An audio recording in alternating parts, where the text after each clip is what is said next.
প্রথমে আমি একটা পাতিলে কিছুটা পরিমাণে তেল দিয়ে দেব। খুব বেশি তেল না, আমি তেলটা খুব কমই খাই।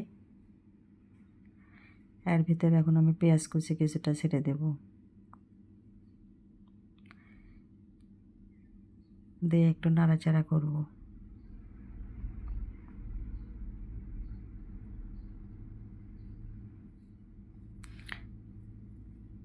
এখন এর ভিতরে দারুচিনি, তেজপাতা, সাদা মশলা, কালো মশলা একেবারে দিয়ে দিব।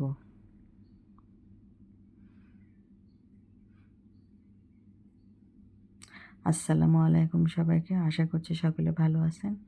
আমি আলহামদুলিল্লাহ ভালো আছি। নতুন আর একটা ভিডিওতে আপনাদের সবাইকে স্বাগতম।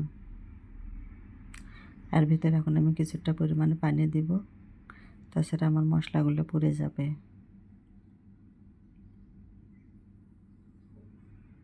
তারপর আদা বাটা, জিরা বাটা, রসুন বাটা আমি এর ভিতরে দিয়ে দিব। এগুলো আমি আগে বেটে রেখেছিলাম।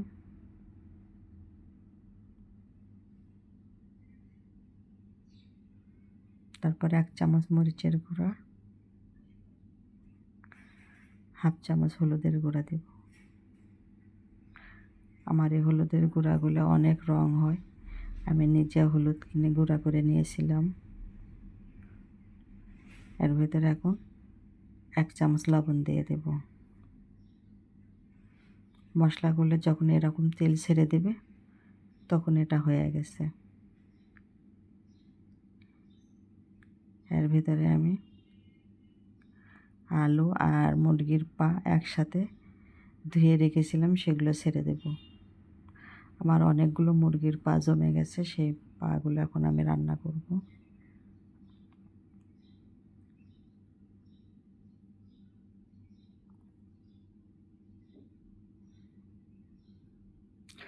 অনেকে হয়তো মুরগির পা খায় না, আমিও আগে খেতাম না, কিন্তু এখন আস্তে আস্তে খাওয়া শিখে গেছে।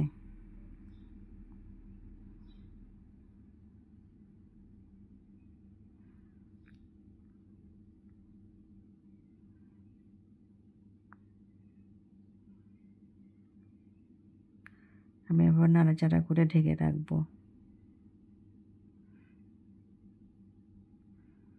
ঢাকনা খুলে তারপর আবার নাড়াচাড়া করব, করে এভাবে কষে নেব আমি।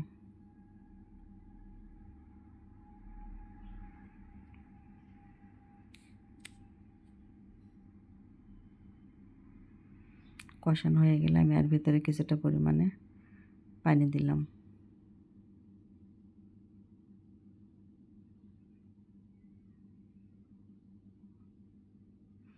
মাংসটা আমার হয়েই আসছে।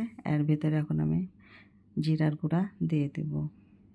আমার ভিডিওটা যদি ভালো লাগে অবশ্যই একটা লাইক কমেন্ট করে পাশে থাকবেন, আর শেয়ার করে অন্যকে দেখার সুযোগ করে দেবেন। আরেকটা গ্যাসে আমি মুরগি আলু দিয়ে রান্না তুলে দিয়েছি। আমার ছেলে এই পাওগুলো খাবে না, এই জন্য ওর জন্য আলাদা করে আবার রান্না করতেছি। আবার ভিডিওতে দেখা হবে।